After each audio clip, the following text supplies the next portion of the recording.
नमस्कार दोस्तों, आपका हमारे चैनल प्रखर कहानी टीवी पर स्वागत है। आपसे विनम्र अनुरोध है कि यदि आपने अभी तक हमारे चैनल को सब्सक्राइब नहीं किया है तो कृपया अभी कर लें। आपका एक लाइक और सब्सक्रिप्शन हमें और भी बेहतर कंटेंट बनाने के लिए प्रेरित करेगा। साथ ही बेल आइकन को ऑन करना न भूलें ताकि हमारे नए वीडियो का नोटिफिकेशन आपको सबसे पहले मिले।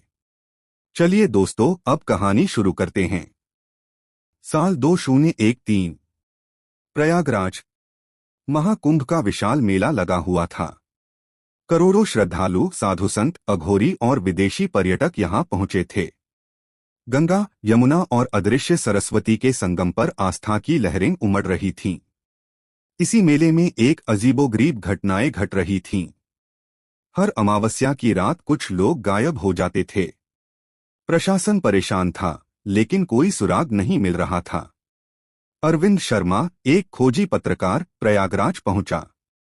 उसे इस मेले में हो रही रहस्यमयी घटनाओं की जांच करनी थी। उसके साथ उसका कैमरामैन विजय भी था। यहाँ कुछ न कुछ गड़बड़ जरूर है, अरविंद ने कहा। विजय ने कैमरा ऑन किया। तो पहले हम उन जगहों पर चलते हैं जहां से लोग गायब हुए हैं। पहली गुमशुदगी हुई थी त्रिवेणी घाट के पास।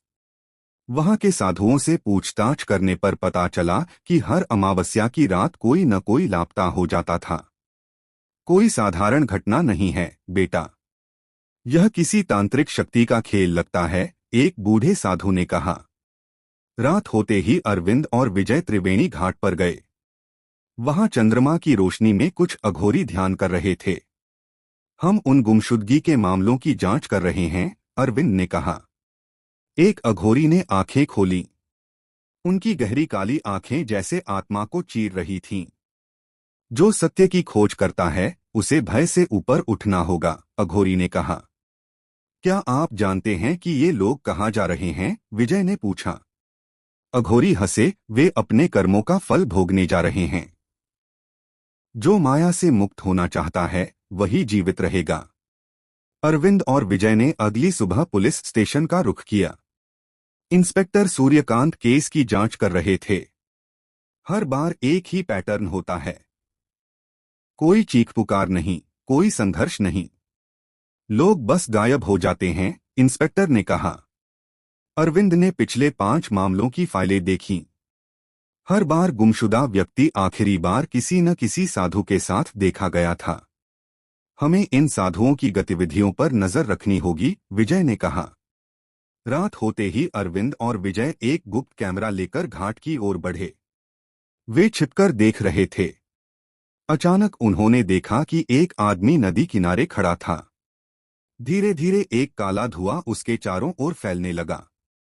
यह क्या हो रहा है? विजय ने फुसफुसाया। कुछ ही पलों में वह आदमी हवा में गायब हो गया। अरविंद ने कैमरे में रिकॉर्डिंग चेक की, लेकिन उसमें कुछ नहीं दिखा। यह कोई साधारण मामला नहीं है। यहाँ कोई अदृश्य शक्ति काम कर रही है, अरविंद ने कहा। पुलिस रिकॉर्ड के अनुसार हर गुमशुदा व्यक्ति आखिरी बार भैरव मंदिर में देखा गया था। अरविंद और विजय रात के समय वहां पहुंचे। मंदिर वीरान था, लेकिन अंदर जलती हुई ज्योत में एक अजीब सी चमक थी। तभी पीछे से आवाज आई, यहां आने की हिम्मत कैसे की? वे मुड़े तो एक तांत्रिक खड़ा था। उसकी आंखें चमक रही थीं। हम सिर्फ सच्चाई जानना चाहते हैं, अरविंद ने कहा। सच्चाई कभी कभी जानलेवा होती है, तांत्रिक ने उत्तर दिया।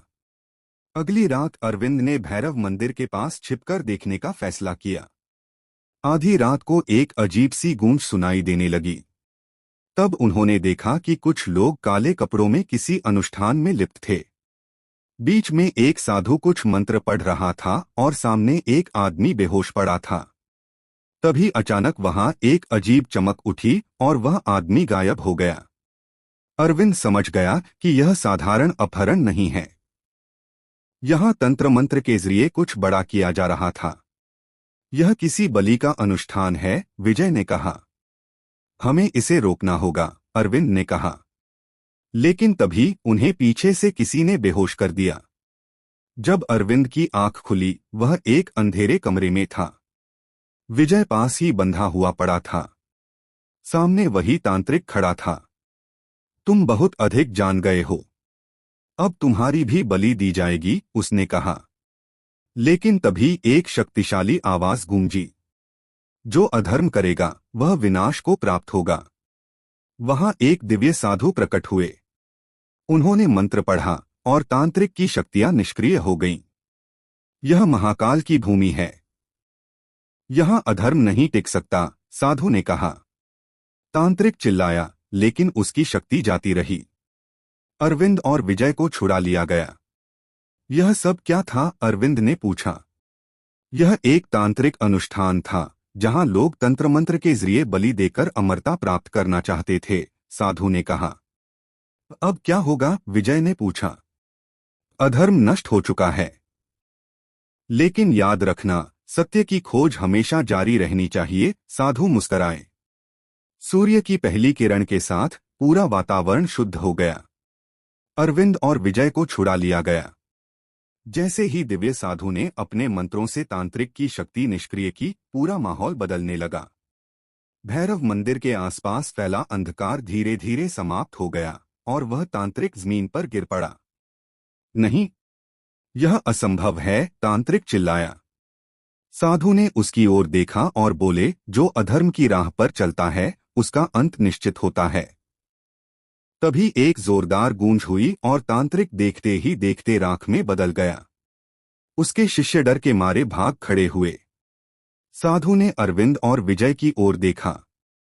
तुम दोनों ने सत्य की खोज में बहुत साहस दिखाया है, लेकिन याद रखना, यह संसार रहस्यों से भरा है।